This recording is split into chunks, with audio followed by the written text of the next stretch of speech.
Di balik tragedi, kadang yang tersisa bukan hanya duka, tapi juga debat. Ketika Juliana Marins, seorang pendaki asal Brazil, terjatuh di Gunung Rinjani, tragedi itu menyebar jauh melampaui awan dan tebing. Ia berubah menjadi sorotan dunia.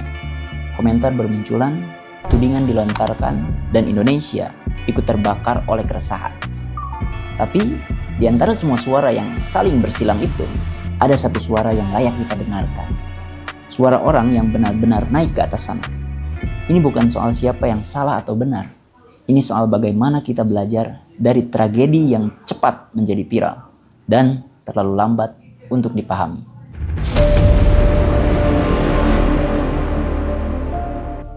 Hari itu, Sabtu 21 Juni 2025, Juliana mendaki Rinjani bersama temannya.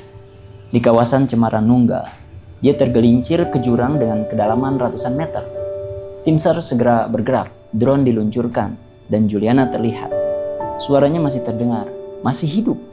Tapi di situ juga kenyataan menjadi rumit. Lokasi jatuhnya ekstrim, terpencil, curam, berkabut, dan berada di ketinggian hampir 10.000 kaki. Hari demi hari berlalu, harapan mengecil dan akhirnya Selasa malam, jenazah Juliana berhasil dijangkau. Reaksi pun meluap, dari Brazil muncul amarah. Mereka bertanya, kenapa tidak langsung selamatkan? Kenapa lambat? Kenapa diam? Tapi, mungkin sebelum kita menjawab semua itu, kita perlu duduk sebentar, mencoba memahami bukan hanya melihat. Setelah kematian Juliana dikabarkan, media sosial langsung meledak. Tapi bukan dari Indonesia. Justru publik Brazil yang bereaksi keras. Mereka menyerbu akun Instagram pejabat Indonesia, dari presiden sampai Kementerian Pariwisata. Komentar mereka mengguncang, dia masih hidup. Kenapa tidak diselamatkan? Kenapa lambat? Mana helikopternya? Ini kelalaian, ini kegagalan. Bagi mereka, Juliana bukan sekedar pendaki.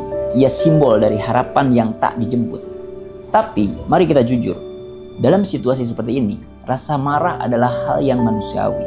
Apalagi ketika kematian datang dan penjelasan belum terdengar. Yang mungkin terlupa adalah kematian yang jauh selalu terlihat lebih sederhana dari layar. Tapi di lapangan, tak ada tragedi yang sederhana. Di sisi lain, mereka yang berada di atas gunung, itu mereka tidak diam. Mereka berjuang dalam senyap, melawan medan yang bahkan tak bisa dijelaskan dengan foto. Basarnas, Brimob, porter lokal, dan para relawan turun langsung. Lokasinya di atas 9.000 kaki. Jurang sempit, tanah labil, kabut pekat. Helikopter mana? Banyak yang tanya soal itu. Tapi faktanya, helikopter penyelamat hanya bisa hoist maksimal di ketinggian 8.000 kaki. Lokasi Juliana jauh di atas itu. Bukan karena mereka tidak mau, tapi karena kalau dipaksa, maka bukan satu, tapi banyak nyawa yang bisa hilang. Nah, di tengah itu, muncullah satu sosok yang akhirnya mewakili suara lapangan, Agam. Itu seorang relawan yang ikut turun ke jurang, yang melihat langsung apa yang tak terlihat oleh netizen. Dalam videonya, ia tak menyalahkan siapapun. Ia hanya bisa bilang, kami sudah mencoba, kami benar-benar ingin menjemputnya dalam keadaan hidup. Tapi kami kalah cepat dari alam. Dan dari kalimat itu, kita belajar bahwa rasa bersalah kadang lebih berat daripada cacian. Nah, dalam tragedi ini, ada satu hal yang membuat semuanya semakin rumit. Ketimpangan antara ekspektasi dan kenyataan.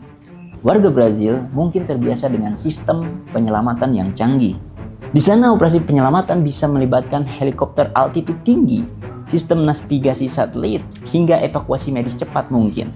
Di Indonesia, medan kita luar biasa indah, tapi infrastruktur penyelamatan belum selalu sekuat itu. Kita punya gunung-gunung megah yang dijual ke dunia, tapi tak semua punya sistem evakuasi yang siap untuk keadaan ekstrim. Ketika publik dunia melihat seseorang masih hidup, tapi tak segera diselamatkan, ya mereka kecewa, dan itu bisa dipahami. Tapi kenyataannya, di atas sana, tim SAR bertarung bukan hanya dengan waktu, tapi juga dengan keterbatasan. Jadi, mungkin bukan salah siapa-siapa, tapi inilah saatnya untuk jujur melihat ketimpangan itu dan mulai menutup jaraknya. Di era internet, tragedi menyebar lebih cepat dari pemahaman. Video Juliana yang terekam drone viral kemana-mana. Cuplikan suaranya diulang-ulang, tapi penjelasan resmi terlambat datang. Tanpa komunikasi yang jernih, ruang publik diisi oleh asumsi dan emosi. Akhirnya yang terjadi bukan hanya empati, tapi juga kemarahan. Bukan hanya simpati, tapi juga saling menyalahkan. Dan disinilah pentingnya komunikasi krisis. Bukan untuk membela diri, tapi untuk menjaga kepercayaan. Kita tak bisa melarang publik dunia untuk bersuara, tapi kita bisa memilih apakah kita merespon dengan panik atau dengan kejujuran.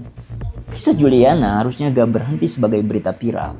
Ia harus jadi panggilan untuk kita semua. Untuk pemerintah, ini saatnya mengevaluasi kesiapan evakuasi gunung. Bukan hanya untuk turis asing, tapi juga untuk warga kita sendiri. Untuk dunia wisata, jangan hanya jual panorama, tapi kita juga harus membangun sistem keselamatannya. Dan untuk publik, mari kita belajar bahwa penyelamat itu bukan seperti di film superhero. Di atas sana, Medan bisa mengalahkan semua niat baik. Dan untuk kita, warga digital, sebelum marah, sebelum menghakimi, ada baiknya kita berhenti sejenak untuk mendengar cerita dari lapangan. Di lapangan itulah Agam berdiri, bukan untuk menjadi pahlawan, tapi untuk menjalankan tugas kemanusiaan. Ia turun ke jurang itu bukan untuk disorot kamera, tapi karena seseorang harus turun. Dan ketika ia berkata, kami sudah mencoba segalanya, tapi kami kalah cepat. Itu bukan bentuk kegagalan, itu adalah bentuk kejujuran yang paling manusiawi. Kita layak dan keluarga dari Juliana pun mengucapkan terima kasih kepada Agam. Bukan karena memang Agam itu sempurna, tapi karena memang Agam memilih untuk tetap maju. Ketika banyak orang hanya berani menghakimi dari jauh.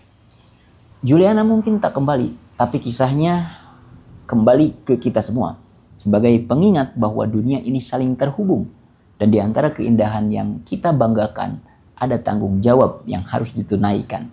Nah, semoga ini menjadi pelajaran untuk memperkuat sistem, memperbaiki komunikasi, dan memperluas empati. Untuk Juliana semoga tenang di sisi Tuhan, dan untuk Agam dan semua penyelamat, terima kasih sudah memilih untuk turun. Dan untuk kita semua, semoga tragedi ini tak hanya membuat kita sedih dan prihatin, tapi juga membuat kita lebih menjadi manusia. Terima kasih.